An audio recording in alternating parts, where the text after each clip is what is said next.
gentlemen. This is section 7.6. We're talking about applying the sine and cosine ratios. In the last video, we discussed the tangent ratio, which is the ratio of the two legs in a right triangle. It's the opposite leg over the adjacent leg with reference to a specific angle.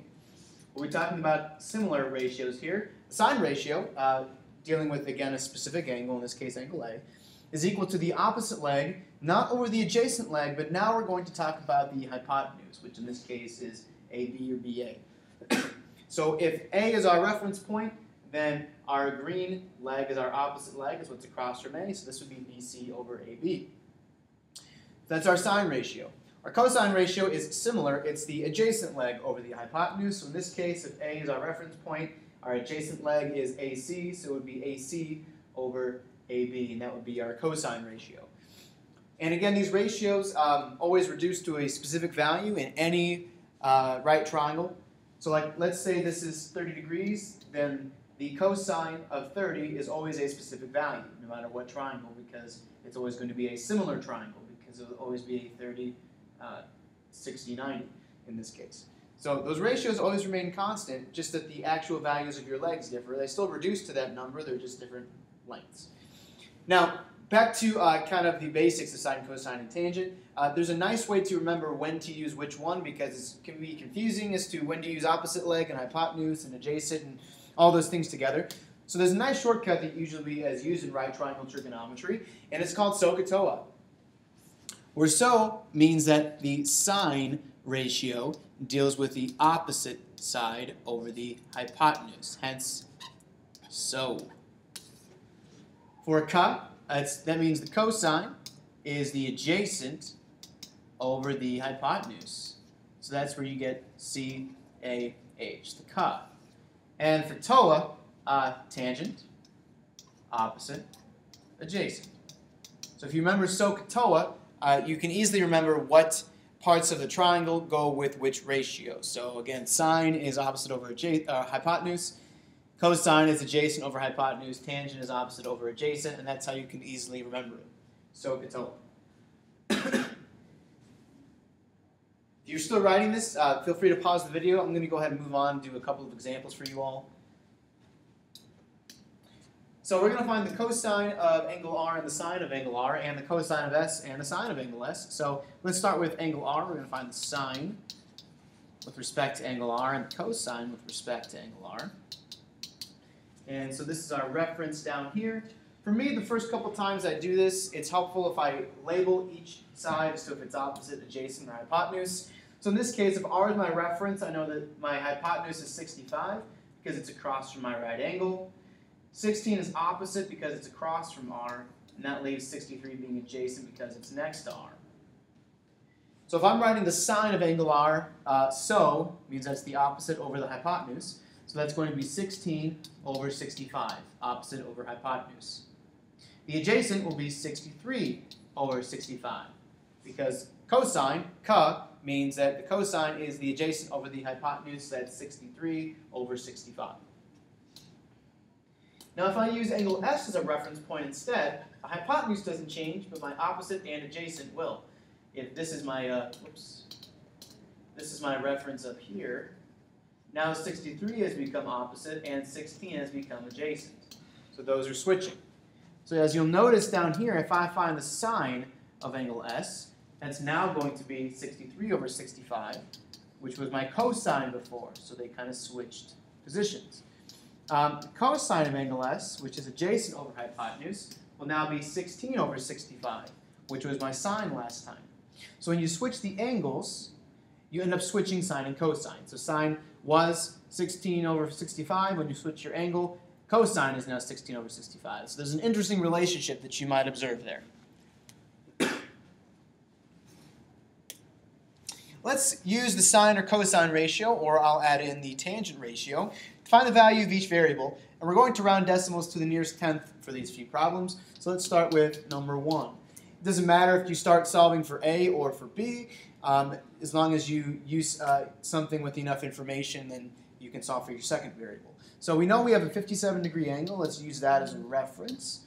And let's say I'm going to solve for A. Well, A is my adjacent side to 57. 14 is my opposite side, so I could use the tangent to 57 and say that's 14 over A. That's one possibility to start with. Or I could actually use my sine, and I could say that the sine of 57 degrees should equal, my sine will equal my 14 over B, so I can solve for B first. I mean, there's several ways you can start this. For the sake of this being a new lesson on sine and cosine, I'm not going to use the tangent, I will use the sine. So the sine of 57 is 14 over B. I can put the sine of 57 over 1 and cross multiply. So 14 equals B times the sine of 57. And then from here I'll divide both sides by the sine of 57, which I treat as one term. So these cancel. And at the end, now is the time where I will grab my scientific calculator. Because I don't want to round at the beginning, I round at the end, and I'm rounding to the nearest 10. So 14 divided by the sine of 57 to the nearest tenth, 16.7. So my hypotenuse is 16.7. Now, some of you may have noticed a shortcut instead of having to cross multiply. Usually, if your variable's on the bottom, you'll end up dividing by the sine of 57. If my variable were on the top, I would end up multiplying 14 and the sine of 57. So again, variables on the bottom, you're dividing by it. Variables on the top, you're multiplying by it. And let's look at that when we solve for A. Now for A, there's a few things I can do. One is I can do the cosine of 57. And that can equal my adjacent, which is A, over my hypotenuse, which is 16.7. Or I can use the tangent of 57. And that's going to equal the opposite, which is 14 over A. Or I can use my Pythagorean theorem. Since I know two sides and I can find the third side, saying that 14 squared plus A squared equals 16.7 squared. My preference out of all of these is the tangent. Here's why. 16.7 is a rounded number. And I'm using this rounded number for cosine or the Pythagorean theorem. If I'm using a rounded number, my final answer for the variable A that I'm solving for might be a little bit off because I'm using a rounded number. Or if I use the 14, I'm not using a rounded number. So let's use that. So my variable's on the bottom, so I will end up dividing. So this will be 14 divided by the tangent of 57. Nice little shortcut, and that equals A. So if I use my scientific or graphing calculator, 14 divided by the tangent of 57, it's going to be 9.09 or 9.1 since I'm rounding to the nearest tenth. And these answers make sense in the context of the problem. This is my shorter leg, it should be less than 14. This is my hypotenuse, it should be greater than 14. Let's do one more example. Oops, let me go back and do that twice in class too.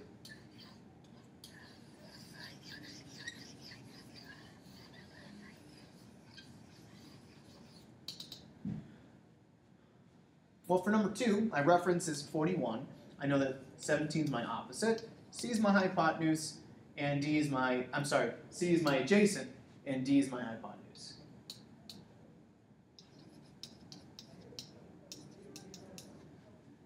And let's say I want to solve for C first. Well, I know the opposite, I want to find the adjacent, so that's obviously a tangent ratio. So I can say the tangent of 41 is 17 over C and solve for C. To not use a rounded answer, if I still want to use the 17 and solve for D, well, if I have opposite and hypotenuse, that's going to be the sine of 41 is 17 over D. And for both of these, I can cross multiply. Sorry about that. For both of these, I can cross multiply and end up solving for my variable. And I can use my shortcut since my variable's in the bottom. I'm dividing, so this is 17 divided by the tangent of 71. That equals C. And if I use my scientific or graphing calculator, 17 divided by tangent of 71. Round to the nearest tenth, that's 5.9 for C. I do sine, this is my variables on the bottom, d should be equal to 17 divided by the sine of 41. Oh, I put 71. That should be 41. I thought the answer didn't look quite right. Let me go ahead and fix that. Down here too, that's not 5.9. It's 19.6. I knew that didn't look quite right. Because if it was 5, that's drastically smaller than 17, where visibly they're about the same. So you can kind of tell using common sense there's an error there.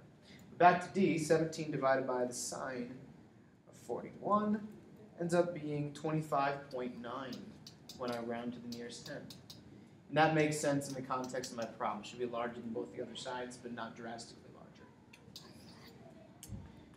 And a couple definitions we'll need to look at, especially for the activity that we'll do in class, are angle of elevation and angle of depression. If I have, let's just call her Susie standing here, and Susie is looking down at Joey. This is Joey down here. And she's looking down at Joey. The angle that she's looking down is called an angle of depression. It's the difference between looking horizontally and the angle she's looking down at. So this angle in here is called your angle of depression. So again, it's the angle formed by the line of sight being compared to a horizontal line, but when you're looking down. Likewise, for Joey, who's looking up at, I already forgot what I called her. I don't remember what I called her. I don't know either. Susie, I don't know. I forgot what I called her already. That's very sad. So, so looking up at Susie, his line of sight is going up, and this horizontal line is here, and since he's looking up, we call that an angle of elevation. And what's neat is we can use angles of elevation and depression and trig to indirectly measure things. So for example, if I knew that this was a 20-degree angle, and I knew that this distance here was 40, one second,